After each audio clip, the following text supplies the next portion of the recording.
CBN की प्रस्तुति और आप देख रहे हैं एक नई जिंदगी।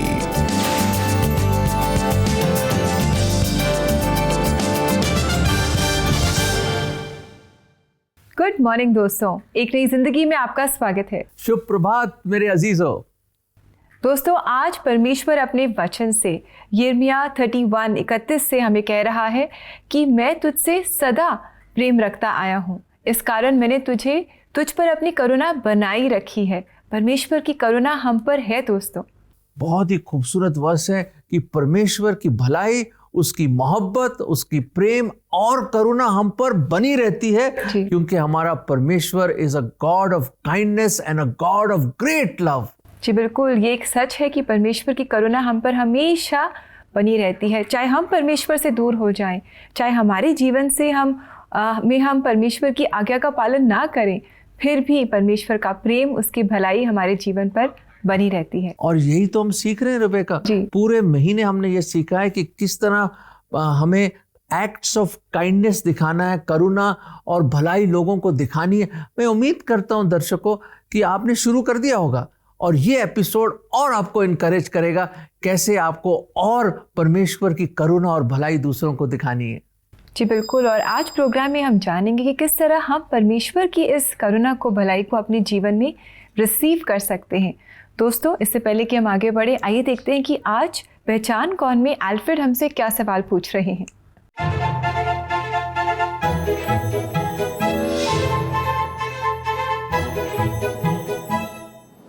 बाइबल में वो कौन सा शहर था जिसने परमेश्वर की भलाई और करुणा को जाना?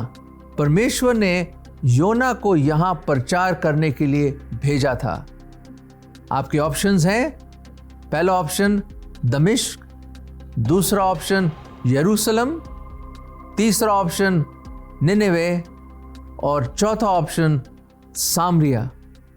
तो सोचिए, समझिए और पहचानिए कौन सा शहर था ये। और दोस्तों, जल्दी से अपने जवाब आप हमें भेज दें। CBN इंडिया के YouTube चैनल पर जाएं और आज के एपिसोड के कमेंट सेक्शन में अपने सही जवाब हमें ज़रूर बताएं। बिल्कुल सही दर्शकों, और याद रखें बाइबल में क्या पढ़ते हैं? His loving kindness is better than life। परमेश्वर की करुणा, भलाई और प्रेम जीवन से भी बढ़कर है। वाह, क्या परमेश्वर है जो हमें रोज अपनी लविंग काइंडनेस दिखाता है। जी बिल्कुल दोस्तों, परमेश्वर की करुणा हम पर हमेशा बनी रहती है। आइए इस समय हम आपकी मुलाकात कराएं आलोक कुमार से, जिन्हें भी इस बात का एहसास हुआ और कैसे उन्होंने प्रभु की करुणा को अपने जीवन में स्वीकार किया। आज अपनी कहानी ये हमें बता रहे हैं। आइए इनसे मुलाकात करें। रांची के रहने वाले आलोक कुमार सिन्हा बचपन से ही पारिवारिक संस्कारों में पले बढ़े, लेकिन उन्हें हमेशा से जिंदगी के मकसद की तलाश थी। मेरे परिवार के लोग सब धर्म कर्म के कामों में लगे रहते थे। मैं भी उनके साथ साथ जैसे जैसे बड़ा होता गया, धार्मिक कामों में बढ़ता चला गया। इस दरमियान मैं इस खोज में रहा कि परमेश्वर कौन है, परमेश्वर कहाँ मिलेगा, कैसे मिलेगा, और इन्हीं बातों के साथ साथ मैं आगे बड़ा होता चला गया। जब मैं ग्रेजुएशन कर रहा था तो मुझे फिलॉसफी पढ़ने का मौका मिला और फिलॉसफी में मैंने संस्कारों के विषय में पढ़ा।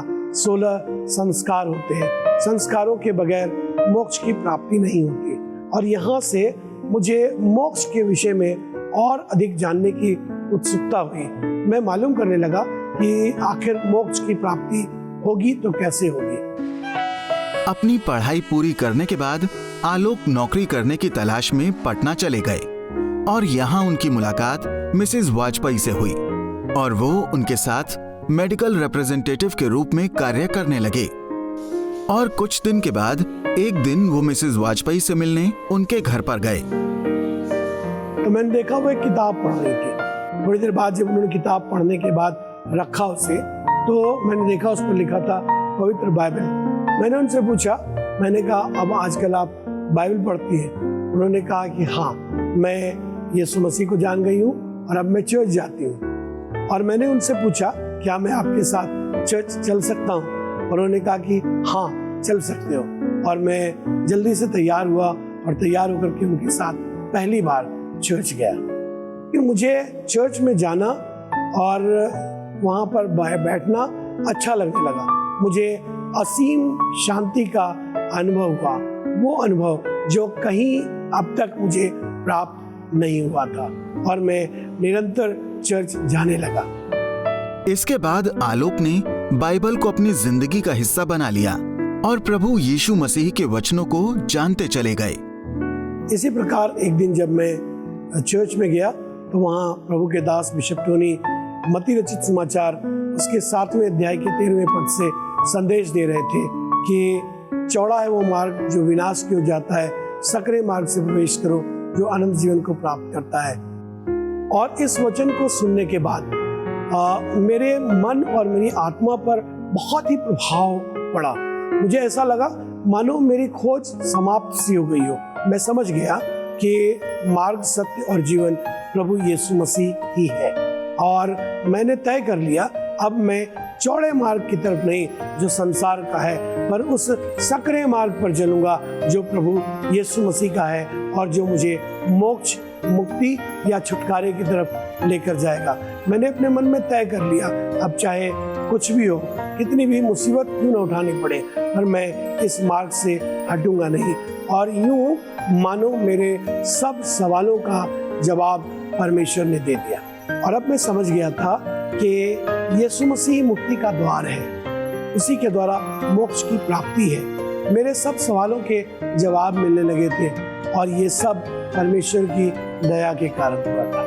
और 31 दिसंबर की रात को जब सब लोग बैठकर अपने प्रोग्राम्स देख रहे थे, मैं बाइबल पढ़ रहा था और परमेश्वर ने मुझे एक वचन दिया, उसके द्वारा बात किया होशे 6 अध्याय के 6 पद में, जहाँ पर ऐसे लिखा है, मैं बलिदान से नहीं पर इस बात को चाहता हूँ कि लोग परमेश्वर का ध्यान रखें। और फिर मैंने बाइबल बंद कर दी और मैंने कहा प्रभु ये वचन मेरे लिए नहीं हो सकता। मैंने जब दोबारा बाइबल खोली और प्रभु से पूछा प्रभु तू क्या चाहता है, परमेश्वर ने मुझे होशे की किताब 4 अध्याय और उसका 6वां वचन निकाल कर दिया, और वहाँ ऐसे लिखा था, मेरे ज्ञान के न होने से मेरी प्रजा नाश हो गई। जो तूने मुझे तुच्छ जाना, इसलिए मैं भी तेरे बाल बच्चों को तुच्छ जानूंगा। मैं ये पढ़कर घबरा गया। मैंने कहा प्रभु मैं क्या करूं, तू मुझसे आखिर चाहता क्या है। कई दिनों के संघर्ष और प्रार्थना के बाद अंत में उन्होंने बाइबल कॉलेज जाने का निर्णय ले लिया। बाइबल कॉलेज में अपनी ट्रेनिंग पूरी करने के बाद फिर मैं परमेश्वर की सेवा में आगे बढ़ गया, और मैं पिछले 30 सालों से परमेश्वर की सेवा कर पा रहा हूँ, और ये सब कुछ हो पा रहा है परमेश्वर की दया और उसके अनुग्रह के द्वारा। मैं परमेश्वर का सब बातों के लिए धन्यवाद करता हूँ।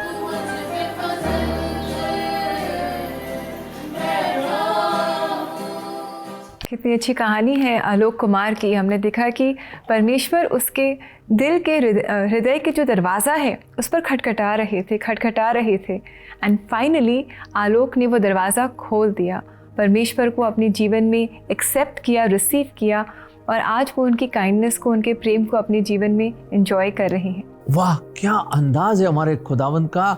हमारे परमेश्वर भी ही वर्क्स इन मिस्टीरियस वे। समय लगा फिर भी परमेश्वर की करुणा, भलाई और प्रेम खटखटाती रही उनके जीवन पे अलग अलग ढंग से, और फाइनली जैसे रेबेका ने बताया उन्होंने अपना दरवाजा खोला अपने जीवन का, और परमेश्वर ने अपनी मोहब्बत और शांति से भर दिया। बिल्कुल ऐसे ही दर्शकों, एक पासवान साहब थे, उन्होंने कहा कि चलो थोड़ा अपनी हेयर कटिंग करवा लेता हूँ, शेव वेव करा लेता हूँ। किसी ऐसे नाई की दुकान में वो जाते थे और वो नाई बहुत ही एक्सपर्ट था, बहुत ही फेमस आदमी था उस इलाके का, और लोग उसी के पास जाते थे और बहुत मुस्तैदी से बाल काटता था और हाथ की बड़ी ज़बरदस्त सफाई थी उसकी। और वहाँ पे जो पासवान साहब ने यूँ बैठे, प्रचारक साहब बैठे थे और अपनी दाढ़ी वाड़ी बना रहे थे, तो ये नाई ने कहा क्या आपका परमेश्वर देखिए कितनी बीमारियां हैं, कितनी प्रॉब्लम्स हैं, लोगों की नौकरियां नहीं हैं, देखो लोगों को ये प्रॉब्लम। वो बोलता ही चला गया और ये बेचारे प्रचारक साहब और ये बैठे बस अपनी दाढ़ी बनवा के हेयर कटिंग के बाद उसने कहा कोई जवाब है आपके पास? नाई ने कहा कि इतनी परेशानी है, कहाँ है परमेश्वर की भलाई और करुणा? ऐसे ही बोलते रहते हो प्रभु प्यार करता है आपसे। तो वो चुप रहा, कहते और सोचता रहा वो प्रचारक कि यार कैसे इसको मैं समझाऊं कि वाकई परमेश्वर की करुणा और भलाई रोज हमारे जीवन पे कैसे समझाऊं, है परमेश्वर है खुदा, कैसे समझाऊं इस नाई को। और ये सोचते सोचते सब कुछ हो गया, पैसे दे दिए। उसकी दुकान से बाहर निकलते ही उसने देखा एक आदमी जिसके इतने लंबे लंबे बाल, एक फकीर, एक भिखारी बैठा, उसके नाखून बड़े हुए, बिल्कुल जानवर टाइप का एक आदमी बैठा, फटे हुए कपड़ों में, दाढ़ी बड़ी हुई, और ऐसे लगता कई दिनों से नहाया नहीं। तो एकदम एक आइडिया आया प्रचारक साहब को। उसने कहा हाँ, इसका जवाब तो मिल गया मुझे। एकदम वापस लौटा वो। उसने कहा भाई भाई भाई, आपने मेरे से प्रश्न पूछा था ना कि परमेश्वर की भलाई, करुणा, प्रेम कहाँ है परमेश्वर, कहाँ, क्यों ऐसा होता है पूरी दुनिया में, क्या प्रॉब्लम्स है, कहाँ है परमेश्वर। मैं आपसे प्रश्न पूछता हूँ, आप यहाँ के फेमस नाई हो, बार्बर हो, और आपके सामने ऐसा गंदा इंसान और इतना जंगली इंसान बैठा जिसके बाल इतने बड़े हुए और दाढ़ी बड़ी हुई, आपने कुछ किया क्यों नहीं, आपके दरवाजे के सामने बैठा है, भीख मांग रहा है। तो उसने कहा भाई साहब, मैं उसको रोज कहता हूँ, दिन में पता नहीं कितनी दफा कहता हूँ, यार मुझे मौका तो दे दे भाई, तू मेरी दुकान में सिर्फ 5 मिनट के लिए आ जा, मैं तुझे तब्दील कर दूंगा, हीरो बना दूंगा। पर मुझे चांस ही नहीं देता। मैं उसको बोल बोल के थक गया हूं कि मेरे पास आ जा, मैं तुझे चेंज कर दूंगा, पर वो आता ही नहीं है, एक मौका तो दे मुझे। तो प्रचारक साहब ने बोला भाई यही तो है, परमेश्वर तो बदलना चाहता है। परमेश्वर की काइंडनेस, भलाई, प्रेम, अनुग्रह, दया सबके लिए है, पर हम लेना नहीं चाहते, हम उसको रिसीव नहीं करना चाहते। वो कहते हैं कि जैसे ये रिसीव नहीं कर रहा और आप बुलाते रहते हो, वैसे परमेश्वर बुलाता रहता है। मेरे अजीजों, क्या आपके साथ ऐसा ही तो नहीं कहीं काफी समय से परमेश्वर आपको बुला रहा है अपने पास, और आपने कभी उसकी भलाई, करुणा, दया और उसकी मोहब्बत को कभी ग्रहण नहीं किया अपने जीवन में। आज समय है, अपना जीवन दे दो और देखिए कैसे ट्रांसफॉर्म करेगा आपको वो। ये वचन आपके लिए, मत्ती 11:28। हे सब थके मांदे और बोझ से दबे हुए लोगों, मेरे पास आओ, मैं तुम्हें विश्राम दूंगा। भाइयों और बहनों, मेरे अजीजों, ये परमेश्वर कह रहा है, मेरे पास आओ, थके हो, परिश्रम कर रहे हो और परेशान हो, और जैसी भी आपकी हालत हो, जस्ट एज यू आर, जैसे तुम हो, उसके पास आ जाओ और देखिए आपको ना केवल वो शांति और खुशी देगा, परंतु एक नई जिंदगी देगा। फ्रेंड्स, आ जाओ उसके पास। जी बिल्कुल दोस्तों, और ये नई ज़िंदगी पाने के लिए अगर आप प्रार्थना चाहते हैं या अगर आप प्रभु यीशु मसीह को जानना चाहते हैं तो आप हमें कॉल करें CBN प्रेयर लाइन में। हमारा नंबर है 9991040110। हमें आपकी कॉल्स का इंतज़ार रहेगा। और नोट करिए, इसी नंबर पे आप हमें व्हाट्सएप भी कर सकते हैं, हम वेट करेंगे आपके मैसेजेस का। और समय आ गया है एक छोटा सा ब्रेक लेने का, और ब्रेक के बाद हम आपकी मुलाकात कराएंगे एक इंस्पिरेशनल पर्सनालिटी से जिनका नाम है प्रतिभा पुरी। इनके जीवन से हम प्रेरणा पाएंगे। So friends, we'll come back soon, please don't go away.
Welcome back दोस्तों, एक बार फिर आपका स्वागत है।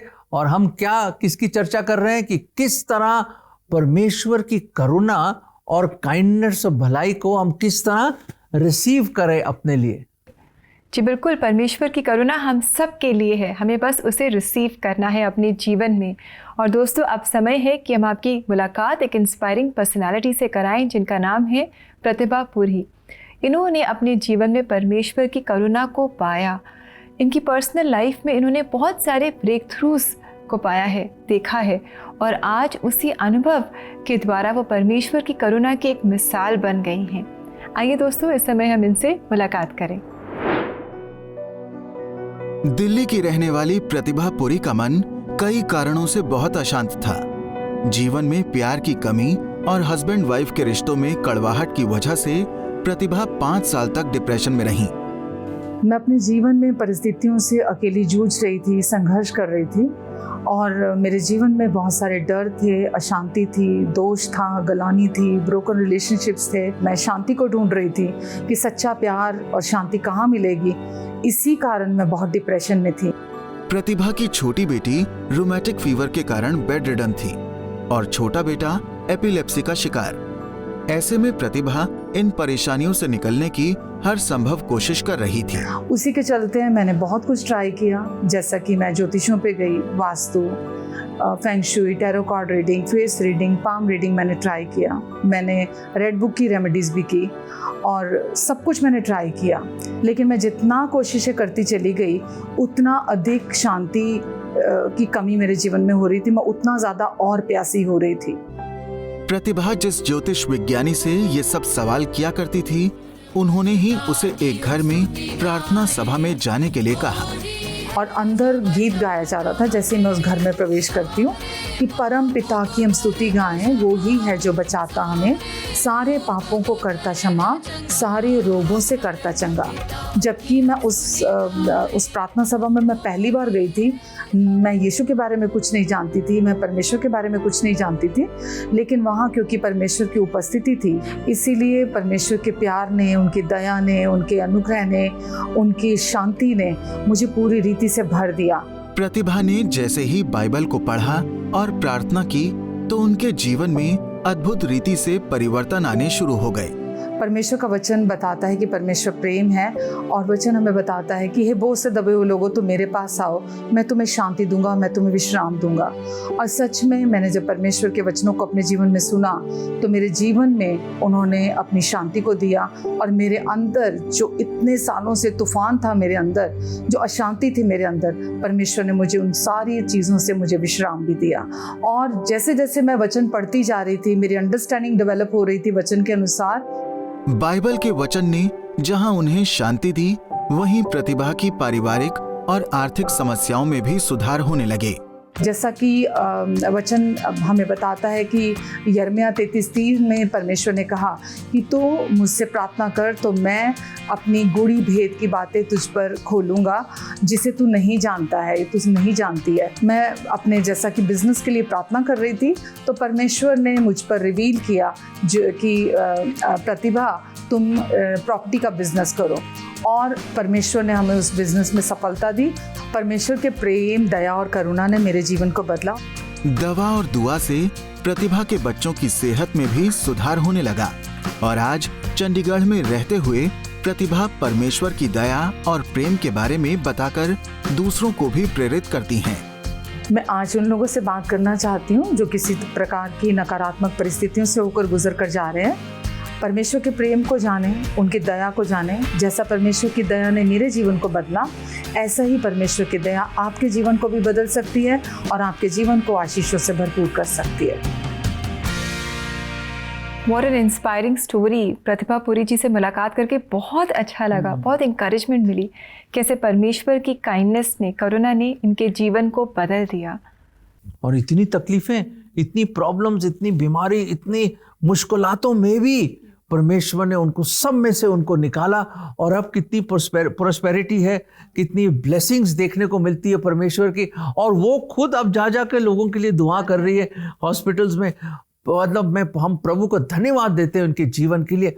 पर मेरे अजीजों, ये सब कुछ आप भी कर सकते हैं। अगर आपके साथ भी ऐसा कुछ हो रहा है, प्लीज परमेश्वर की ओर देखिए, वो ही आपकी परिस्थिति को और आपके सर्कमस्टांसेस को बदल सकता है। गैदर करिए और बटोरिए उसके करुणा और भलाई को। जी बिल्कुल, और इसी के साथ लेते हैं एक छोटा सा ब्रेक के बाद मिलकर आपके लिए प्रार्थना करेंगे। Stay with us.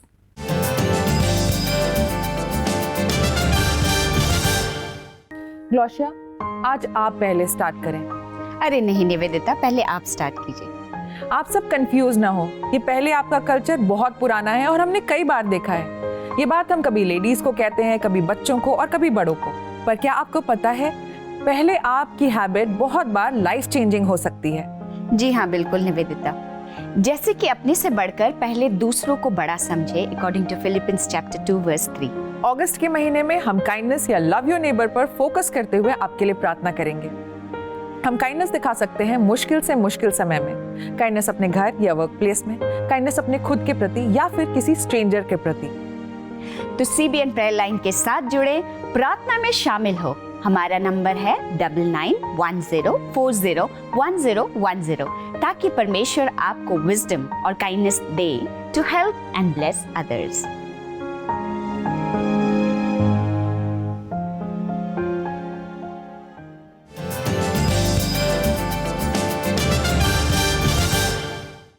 Welcome back दोस्तों। आज एक नई ज़िंदगी प्रोग्राम में हम बात कर रहे हैं कि परमेश्वर की जो करुणा है वो हमारे लिए है। परमेश्वर अपनी करुणा हमें दिखा रहा है, हमें बस उसे रिसीव करना है। और बेका अब समय है कि हम प्रार्थना करें। कुछ मैसेजेस आए हैं लोगों के? जी बिल्कुल, बहुत सारे मैसेजेस दोस्तों आप हमें लगातार भेजते हैं। उन्हीं में से कुछ मैसेजेस हम पढ़ेंगे, लेकिन हर एक मैसेज के लिए CBN प्रेयर लाइन में प्रार्थना होती है, तो इसलिए आप लगातार अपने मैसेजेस हमें भेजते रहें। और आइए इस समय हम पढ़े अमेली राय का मैसेज। अमेली कह रही हैं, मेरे बेटे के फ्रेंड अनीश राय ने अमेरिका में जॉब के लिए अप्लाई किया है। अनीश को जल्द वीज़ा मिलने के लिए प्रार्थना कीजिए। हम जरूर प्रार्थना करेंगे, क्योंकि परमेश्वर ही जब बरकत देता है, आशीष देता है, तो दरवाजे भी खुल जाते हैं। We'll surely pray for you। एक और मैसेज हमें YouTube पर भेजा गया है, आइए इसे पढ़ें। कृपया मेरे परिवार के लिए प्रार्थना कीजिए। आर्थिक तंगी है और मेरे बच्चों की अच्छी सेहत और बुरी लतों से छुटकारा मिलने के लिए प्रार्थना कीजिए। हम जरूर आपके लिए प्रार्थना करेंगे। जो भी ऐसे बुरे लत हैं और जो परेशानियां हैं या जो भी टेंशन्स हैं, परमेश्वर दूर करेगा, क्योंकि वो शांति का राजकुमार है और वो ही हमारे परिवारों में शांति बना के रख सकता है। आइए हम मिलकर प्रार्थना करें। प्रभु जी, हम धन्यवाद देते हैं कि आप एक सच्चे जीवित परमेश्वर हैं। तो प्रभु जी, हम खास तौर से इन दो परिवारों को आपके सामने लाते हैं और दुआ करते हैं कि एक अद्भुत रीति से आप दरवाज़ा खोलिए और ये वीज़ा उनको मिल जाए, हमारे भाई को, ताकि वो आगे जाकर अपने जो भी कार्य प्रभु जी आपकी महिमा के लिए कर सके। और प्रभु जी, हम उस परिवार के लिए भी दुआ करते हैं जहाँ पे ये परेशानियाँ हैं, ये प्रॉब्लम्स हैं, ये टेंशन्स हैं। प्रभु जी, हम जानते हैं कि आप ही शांति के राजकुमार हैं। प्रभु जी, प्लीज़ विजिट दैट होम। आप उस घर में विजिट करें प्रभु जी, और आप अपना शालोम, अपना पीस उस घर में लाइए प्रभु, ताकि जो भी परेशानियाँ, जो भी दिक्कतें हैं, प्रॉब्लम्स हैं, वो दूर हों प्रभु, और वो जाने कि आप वो परमेश्वर हैं जो शांति लाते हैं। प्रभु जी, आपकी शांति है जो समझ के बाहर है प्रभु, वो उनको दीजिए। प्रभु जी, दया करें। और हर एक दर्शक के लिए दुआ करते हैं कि आपकी शांति और आपकी करुणा, आपकी भलाई और आपका प्रेम हर एक पे बना रहे। और ये प्रार्थना हम प्रभु यीशु मसीह के नाम में मांगते हैं, आमीन। आमीन। आमीन। दर्शकों, हमने दुआ करी है और जरूर परमेश्वर अपने समय पे उत्तर देगा। वो जी बिल्कुल, परमेश्वर हमारी प्रार्थनाओं का जवाब ज़रूर देते हैं। और आइए दोस्तों, इस समय हम देखें कि आज परमेश्वर का सामर्थी वचन हमें क्या सामर्थ दे रहा है।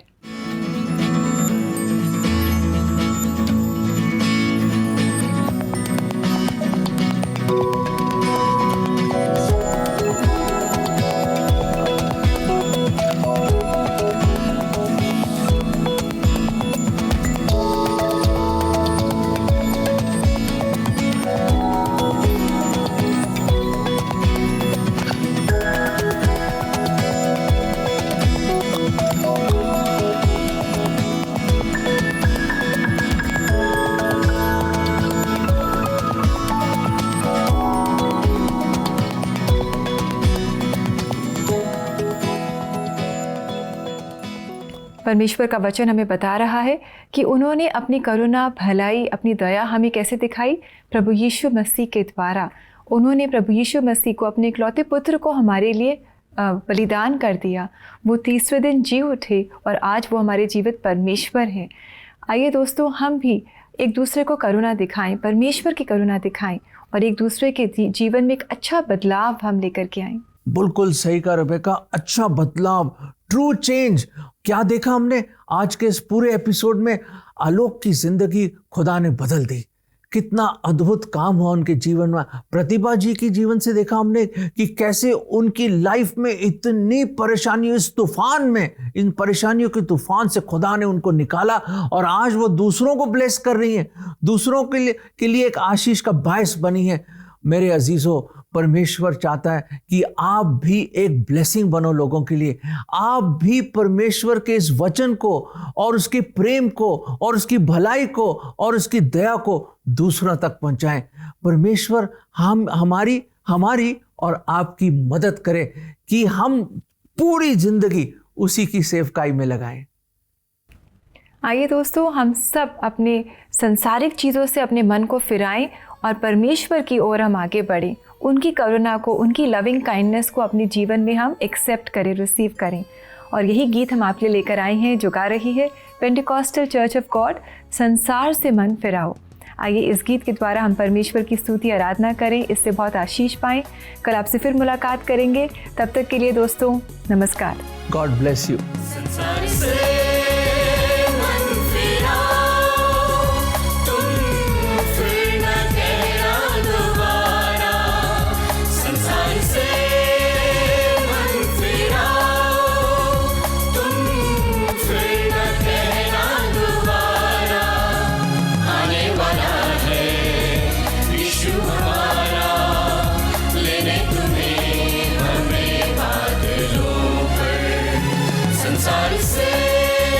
मन फिरा।